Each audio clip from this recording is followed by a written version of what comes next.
बात इस बात की नहीं है कि आपके पास ज्ञान क्या है और कितना है। बात यह है कि उस ज्ञान का आप इस्तेमाल कैसे करते हो।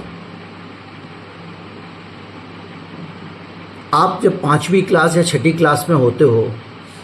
तो वही तुलसी, वही सूर, वही मीरा, उनके कुछ पद, भक्ति काल का एक चैप्टर, उसमें से पूरा कोर्स पढ़ना पड़ता है आपको, उसमें से भक्ति काल एक छोटा सा होता है। तो आप 6ठी पास, 5वीं पास हो पाते हो। अब इसी उदाहरण को आप दूसरी तरीके से लो कि आप जो है वो यही चीज़ें हैं जो एक चैप्टर है भक्ति काल का, पूरे कोर्स में से, उसमें मैथमेटिक्स सब हटा दो, हिंदी में से भी भक्ति काल, इसको अगर आप रट लेते हो और आप अगर सोशल मीडिया पे भगवा कपड़े पहन के बोल रहे हो या कुंभ में किसी बाबा के चेले बन जाते हो और यही सब बोलने लगते हो तो आप कहलाते हो ज्ञानी, महाज्ञानी। और जब तक आप 12वीं पास करोगे स्कूल में, तब तक अगर आपने भगवा कपड़े पहन के थोड़ा थोड़ा वही सब आप रटते रहे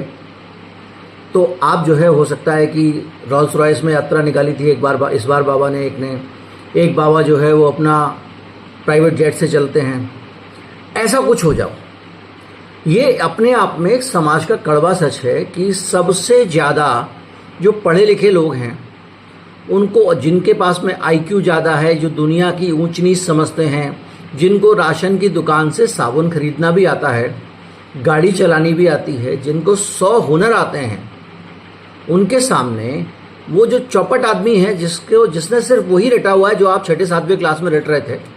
और आप रटते रहते तो आगे तक निकल जाते। कितने लोग हैं जो बहुत शास्त्रों के विद्वान हैं, शास्त्र शब्द का इस्तेमाल करते हैं, संस्कृति नहीं आती उनको। तो ये जो है, ये हमारे समाज की कड़वी सच्चाई है और ये कड़वी सच्चाई हमको बताती है कि किस तरह से हम सब लोग ज्ञान का मतलब भूल चुके हैं और हमारे लिए ज़्यादा मायने रखती है यूनिफॉर्म। जिसने जैसी यूनिफॉर्म पहन ली उसी हिसाब से वो ज्ञानी, महाज्ञानी कहलाता है। और इस बात से इसका कोई कनेक्शन नहीं है कि आपका IQ लेवल क्या है, आपकी समझ क्या है, आपकी पढ़ाई लिखाई क्या है। ये कड़वा सच है जो आज मैं सोच रहा था, तो मुझे लगा एक चिंतन आपसे साझा करूं।